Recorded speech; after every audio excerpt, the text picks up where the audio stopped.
Welcome to Docs on Docs. This is the podcast that asks real doctors to rate or recommend a television documentary that they've recently watched. In essence, Les, it's just what the doctor ordered. Yes, I am Les Jepson. I'm a healthcare administrator working in the Southeast United States. I'm joined by my childhood friend, colleague, Mr. Brian Ed McMahon Murray. Thank you very much, Les. Honored to be here and glad we're getting started with our first episode. I am a director at a medical center in the greater Kansas City area. Outstanding. Let's give the audience a little background here. Really, this started as a hobby, if you will, of sharing recommendations of documentaries that we thought were really awesome. We'd stop into the doctor's lounge, see how the docs were doing, and they would ask, what's new for HBO, Amazon Prime, Cinemax, Netflix, Hulu, YouTube, what have you. And so, we've assembled quite a list of different documentaries, and we just talk to doctors and get their thoughts on what's the most provocative or interesting documentary that they've seen recently. Let's introduce this episode's guest doctor today. We're joined by Dr. Hans Oliver. Dr. Oliver, welcome. Thank you. Nice to see you. And Good, yes, good to be Les, here. is Dr. Oliver your primary care doctor? Yes, he's a family medicine doctor, but technically that's a HIPAA violation, Brian, but I'll let that go. Dr. Oliver, tell us, which documentary did you recently watch? Kings of Tupelo. Kings of Tupelo. So this documentary came out in 2024 on Netflix. It was a new release. It came out in December, and it was made for Netflix. And interestingly enough, it was directed by Chapman Way and McLean Way. Both these directors are actually the nephews of actor Kurt Russell, and directed several of the ESPN Untold documentaries, which I'm a big fan of. When it comes to Kurt Russell, and I know that we're focused mainly on documentaries, Les, I would be remiss to say if we didn't make proper mention of basically one of the greatest Kurt Russell movies of all time, that being Big Trouble in Little China. Jack Burton and the Pork Chop Express. Dr. Have Oliver, you give us another Kurt Russell. Let's go off script here. Give us a good Kurt Russell movie. How about Escape from New York, 1981, classic. It's Don't a want good to one. influence you. Any Kurt Russell movies come to mind? No. just not overboard? All right, getting back to our documentary that we're supposed to be reviewing here. So it's a crime drama. There's three episodes. I binged on all three. Dr. Oliver, did you watch all three at once, or did you space them out a little bit? No, I watched. I watched. I think the first two, and then took a break, and then watched the last one. Yeah, yep. So the series actually focuses on Kevin Curtis, who is a former Elvis impersonator and conspiracy theorist who resides in Tupelo, Mississippi. And Curtis ends up being fired by the North Mississippi Medical Center and becomes convinced that the hospital is involved in an illegal organ harvesting. He actually comes out with a book called Hidden Parts, or was it Missing Hidden Parts? missing pieces or something. Missing Yeah, Pieces. yeah, Missing Pieces. yeah. Probably available on Amazon. I don't know. And so he ends up developing this feud with Mississippi State Representative Steve Holland.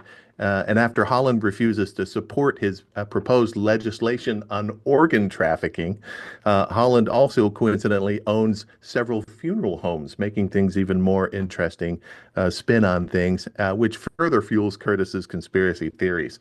Curtis is later ends up being framed by James Dutchke, who is a Taekwondo instructor and also happens to be a part-time Wayne Newton instructor as well, and ends up being a Republican candidate for office in 2007 when he actually runs against State Representative Steve Holland. So the twists and turns are all over the place on this documentary. And then I don't want to give away too much, but at some point this goes all the way up to the president's office with somebody mysteriously in 2013 sending poisonous ricin in letters to the White House. And Les, I got to tell you, the interesting part of this is all the twists and turns it takes. If it the documentary even opens up, I believe, with a Faulkner quote, which is, "To understand the world, you need to understand Mississippi." Indeed. And if this doesn't give you kind of a picture into the window or kind of looking into the windows of the lives of so many other people that maybe you possibly wouldn't normally relate to in your normal daily life's activities. Except in A the ER. yeah, a couple other things. Yeah, ER, great point from the healthcare standpoint. And if I'm not mistaken, Kevin Curtis is also an Elvis impersonator with his brother, who's an insurance agent, and they're part of the Elvis impersonator duo, brothers duo, Double Trouble. Double Trouble. Yes. Absolutely. I The would pay money to see Double Trouble, would you? well, apparently they're huge in the greater Tupelo, Mississippi area. Maybe Um, maybe we could hire him to come to the doctor's lounge. There you go. done. Get them There you on. go. We'll get them on. I like it. The I like it. the only other thing to note before I move over to Dr. Oliver, if I could, Yeah. which Yeah. is in the reference to the Ricin letters that happened back in 2013, let us not forget when Kevin Curtis was brought into the police station and questioned, and they asked him about any of his knowledge of Ricin or anything about this particular incident. Do And you he recall said, what his response was? I don't even like rice. So, so Dr. Hans Oliver, thanks so much for joining us. And really, before I ask the first question, I wanted to just bring out with your name, I can't help but make reference to a big budget movie also from the 80s, and that being Die Hard. And then the way you can say Dr. Hans Oliver, it's also reminiscent how Alan Rickman in Die Hard used to say, Officer John McClane. Alan Rickman, So, Officer Dr. Hans Oliver. Oliver. Proceed, Dr. Oliver. So, Dr. Oliver, thank you again. Welcome to the Doctor's Lounge. And really, we just wanted to ask you first question, what drew you to this documentary? Well, I was looking for documentaries to watch, and I saw that it was about the South, and of course I lived in the South, and that was, I think, really what first drew me into it. But as soon as I watched the first opening scene Get with, hooked. uh, you know, it was just it hooked me because here's a guy, floating in his little above ground pool, uh, in Outside front his of trailer. a trailer with a little dog running around. And it reminded me of like a redneck Palm Springs. It was really like, it was almost like Once Upon a Time in Hollywood. I kind of got that feel from it, and I was hooked from that moment. Brilliant. I mean, this movie does a great job in this documentary. It does a great job in just getting you right into it at the very beginning. So Agreed. that was that. Yeah. Yeah.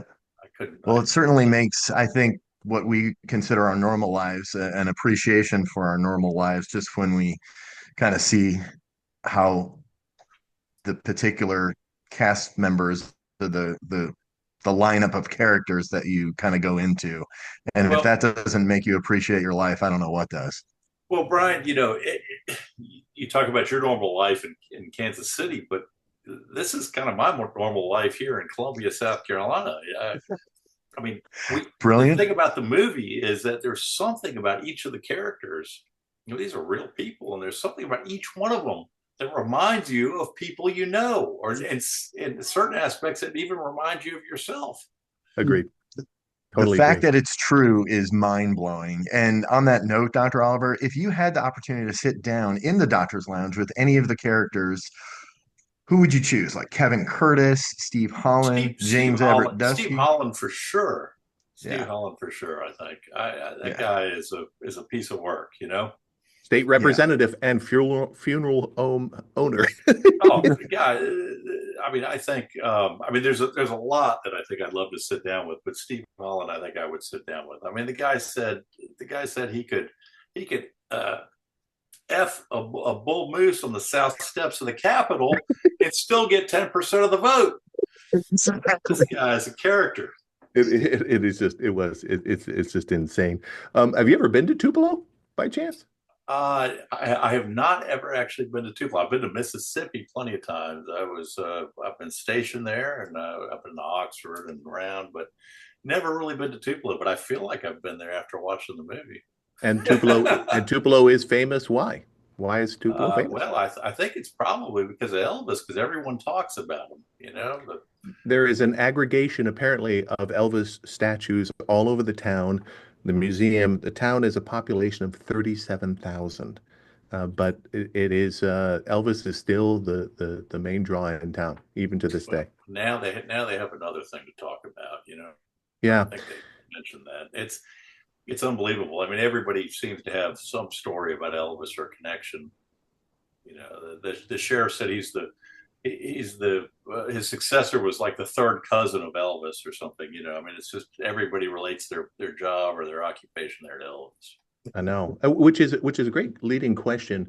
You have these incredible credentials, an MD. I think you have an MBA as well, I don't you? do. Yeah. And so I'd have to ask you, if you could go back, would you still be a physician, or would you be an Elvis impersonator?